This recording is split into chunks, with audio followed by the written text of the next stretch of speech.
स्वागत करते हैं आप सभी का आपके अपने यूट्यूब चैनल में 69,000 शिक्षक भर्ती उत्तर कुंजी प्रकरण के साथ मैं आपके बीच में उपस्थित हूँ। एक बार पुनः आपके कमेंट बॉक्स हमने पढ़े, उसमें बड़ी समस्या और बड़ी असमंजस की स्थिति बना रखी है आप लोगों ने प्रश्नों को लेकर के कि सर प्रश्नों पे क्या कंडीशन है, किस प्रकार से कौन कौन से प्रश्न हैं। तो मैंने पहले भी बताया है कि इसकी कई सारी वीडियोज़ जो है 2 वीडियोज़ हमने डाल रखी थी और उसमें विधिवत जानकारी दी थी कि किस प्रकार से चीज़ें हैं। लेकिन इसके अलावा भी प्रश्न आपके बार बार आए, क्योंकि हालांकि वो बहुत पुराने वीडियो थे, लगभग 3-4 महीने पहले के, तो अभी वो ट्रेंडिंग में होगा भी नहीं, तो आप लोगों को मिल नहीं रहा होगा। तो उसके लिए मैं आप सभी को एक बार बता दूं कि आप देख पा रहे होंगे स्क्रीन पे, इन प्रश्नों पे लड़ेंगे सिंगल बेंच में सॉलिड प्रूफ के साथ, यानी कि गोरखनाथ, परिभाषा, संविधान, प्रतिव्यक्ति आय, डिसलेक्सिया, सामाजिक प्रेरणा। ये तो आपके मुख्य 6 प्रश्न हैं। अब इनके सॉलिड प्रूफों पे भी चर्चा करेंगे और जो प्रश्न हैं उनके कॉमन नंबर होंगे कि सामूहिक सभी के नंबर दिए जाएंगे, या फिर जो मेरिट में कैंडिडेट आएंगे उनका क्या होगा, तमाम मुद्दे होंगे, तमाम सवाल होंगे, सारे सवालों के जवाब बिंदुवार देने की पूरा प्रयास किया जाएगा। तो सबसे पहले हम इन प्रश्नों पे चर्चा कर लेते हैं, इन प्रश्नों के जो साक्ष्य हैं उस पे।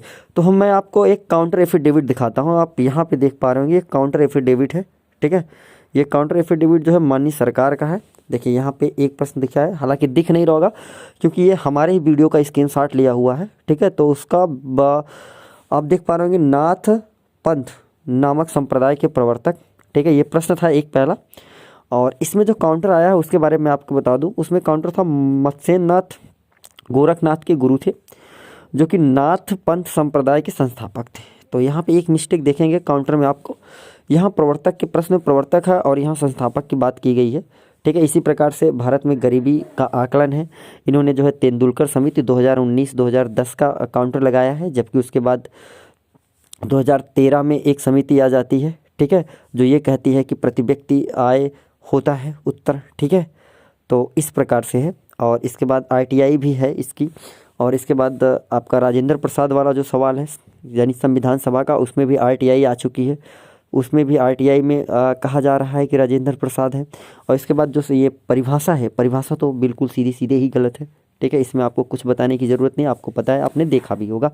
और इन सब के जो सॉलिड प्रूफों की मैं बात करूँगा तो सारे प्रूफ जो है बिंदुवार रखे गए हैं। नाथ संप्रदाय के प्रूफ की मैं बात करूं तो उसमें आपको पता है टीजीटी में एक प्रश्न आया था, और इसके अलावा जो कक्षा 6 की किताबें हैं उनमें भी ये चीज़ें हैं, ठीक है। और रंगराजन समिति, ये जो भारत की गरीबी आकलन की बात मैं कर रहा हूँ, इसमें तेंदुलकर समिति का काउंटर आया 2009-2010, और इसके बाद 2013 में आती है रंगराजन समिति, ठीक है। और वो ये कहती है प्रति व्यक्ति आय होता है आंसर। अब देखने वाली बात होगी कि ये मानते क्या हैं, ठीक है। तो इस प्रकार से ये माननीय सरकार के काउंटर थे, उस पर आपने एफिडेविट लगाई गई थी। ये सिंगल बेंच की मैं बात कर रहा हूँ, जिस पे एक बार बहस हो चुकी है। तो अभी जो बहस होनी है आपकी, वो इन प्रश्नों पे फिर से एक बार बहस देखने को मिलेगी, लेकिन बहुत लंबी नहीं देखने को मिलेंगी। मैं आप सभी को बता दूं, बहुत कम समय में वहाँ बातें रखी जाएंगी और बहुत जल्दी क्लियर होगा, क्योंकि सारी चीज़ें पहले से ही तय हैं, सारी चीज़ों पे काउंटर एफिडेविट और सारी चीज़ें पहले हैं। तो बहुत होगा, 1-2 बार जो भी आपकी 2-3 हियरिंग लगेगी, और कायदे से अगर समय देकर सुन लिया माननीय जज साहब ने, तो बहुत जल्द अतिशीघ्र जो है मामला आपका निस्तारित होगा। अब मैं बात करता हूँ याचिलाप जैसी प्रक्रियाओं पे। तो देखिए, याचिलाप प्रक्रिया ज़्यादातर तभी होता है जब भर्ती प्रक्रिया हो गई होती है, पूरी हो गई होती तो। लेकिन फिर भी हम सभी को मैं आप सभी को बताना चाहूँगा कि सरकार हमेशा जो है इस चीज़ से भागेगी कि वो सामूहिक नंबर सबके बढ़े। सरकार कभी नहीं चाहेगी कि नंबर सबके बढ़े। अब तय करना होगा माननीय कोर्ट को कि माननीय कोर्ट, क्या जो नंबर इंक्रीजमेंट होंगे वो सबके होंगे या सिर्फ याचियों के। वैसे पे ऐसे कंडीशन में ज़्यादा जो चांसेस हैं, आप मेरे विचारों को देखेंगे तो याचिलाप जैसी ही संभावना बनती है। बाकी ऐसे में जो है माननीय न्यायालय के ऊपर होता है वो क्या डिसाइड करते हैं। बाकी कुछ साथी याची नहीं बने हैं, तो देखिए दोस्त, जो याची नहीं बने उनके लिए थोड़ा सा संकट जरूर है, क्योंकि याची ना बनने की वजह से आप अनसेफ जोन में हैं। अगर कल का माननीय न्यायालय से यही आता है कि जो याची हैं उनको जो भी नंबर बढ़ रहे हैं उनको दे दिया जाए, क्योंकि 68,500 में आपने देखा होगा, 68,500 भर्ती जो हुई थी उसमें आज भी नंबर बढ़ रहे हैं, वो भी सिर्फ याचियों के बढ़ रहे हैं, सामूहिक नंबर किसी के नहीं बढ़ रहे हैं। तो जो भी उत्तर कुंजी प्रकरण रहा है अब तक, शुरू से लेकर के लास्ट तक यही हुआ है।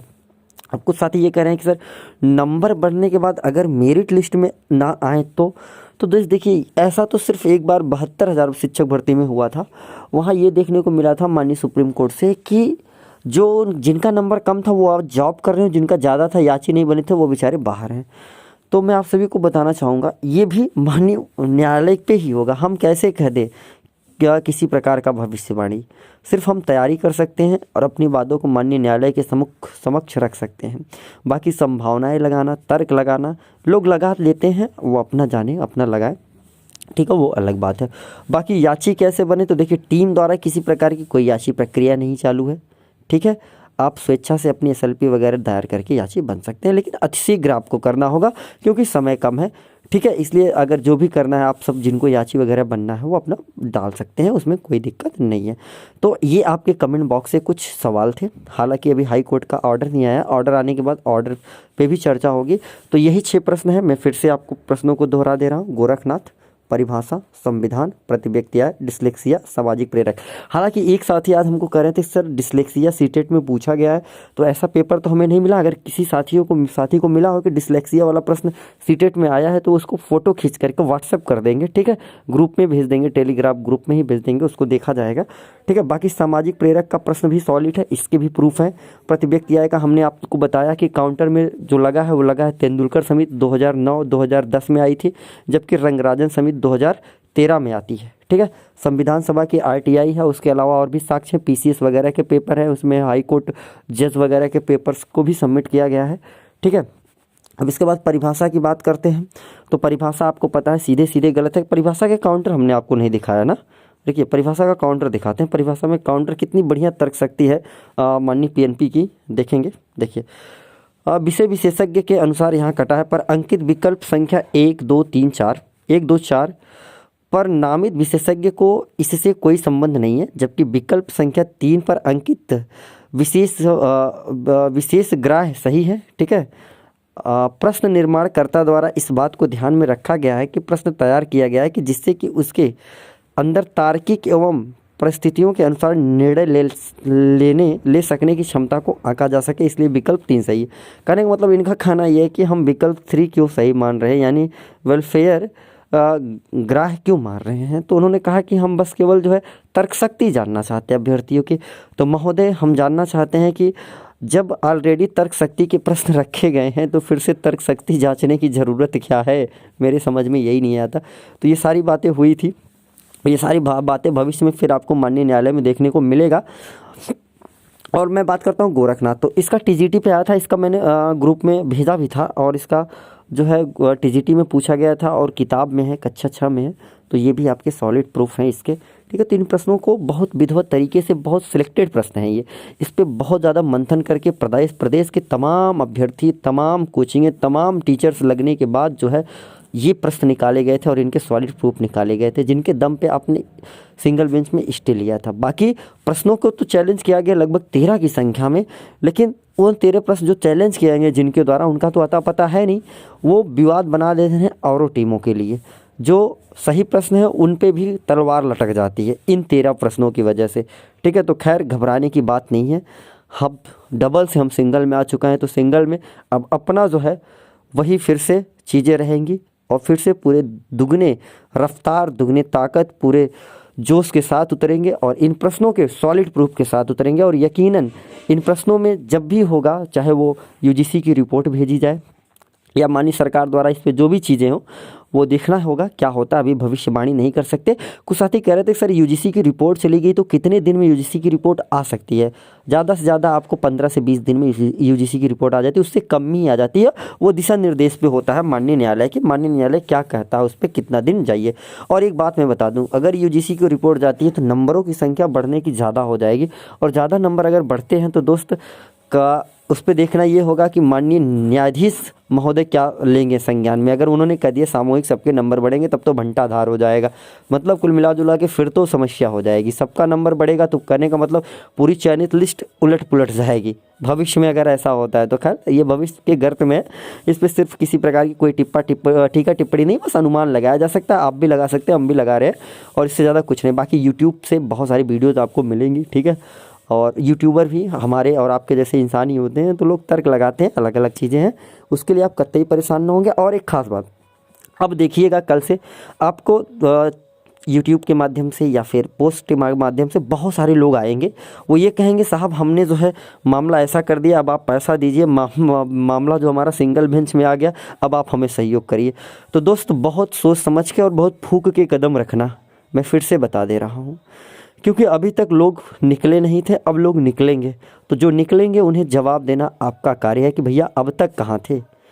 जब सुप्रीम कोर्ट से लेकर के यहाँ तक हम जद्दोजहद करें तो आप कहाँ थे, ये सवाल ज़रूर पूछना उनसे। इसके बाद आप खुद समझना आपको करना क्या है, आप क्या डिसाइड करेंगे, आप क्या निर्णय लेंगे, ये आपके ऊपर होगा। ठीक है, सच्चाई क्या है, हकीकत क्या है, ज़मीनी स्तर पे खड़ा कौन था आपके साथ कंधे से कंधा मिला करके, उस व्यक्ति को जवाब ज़रूर देना मेरे भाई। क्योंकि बहुत अकेला, बहुत तनहा महसूस किया था हम लोगों ने जब प्रदेश के सारे लोग गायब हो गए थे। उत्तर कुंजी प्रकरण को छोड़ करके भर्ती प्रक्रिया संपन्न होने के बाद कोई नज़र नहीं आया था। तो उनसे ज़रूर ये शब्द पूछिएगा, ये आप सभी से मेरा निवेदन है। उनसे पूछिएगा कि कहाँ थे अब तक, क्यों नहीं आ पाए और क्यों नहीं हाथ बढ़ाया। एक अकेली टीम जो है पूरी तरह से इतना लोड लेकर के 3 जगह आज हियरिंग थी, कितना बड़ा लोड, कितना बड़ा प्रेशर रहा माननीय अधिवक्ताओं के फीस का, किसी ने ज़रा सा जिक्र तक नहीं किया। तो इन सारी चीज़ों का, इन सारे प्रश्नों का जवाब आप ज़रूर मांगिएगा उनसे, जो आपसे आ कर के कहेंगे साहब पैसा दो दो, अब जो है ये करना है, सिंगल में मामला आ गया, हमें अधिवक्ता खड़ा करना है। ये सवाल ज़रूर पूछ लेना। मैं इन्हीं बातों के साथ और बहुत ज़्यादा टाइम आपका वेस्ट नहीं करूंगा। हालांकि वीडियो लंबी हुई, लेकिन प्रश्नों के जवाब और ये जो प्रश्न आपके थे इसके जवाब देने थे, इसलिए थोड़ी लंबी होगी। तो मिलेंगे विशेष प्रकरण फिर से विशेष सूचनाओं के साथ। तब तक के लिए आप सभी साथियों का बहुत बहुत धन्यवाद।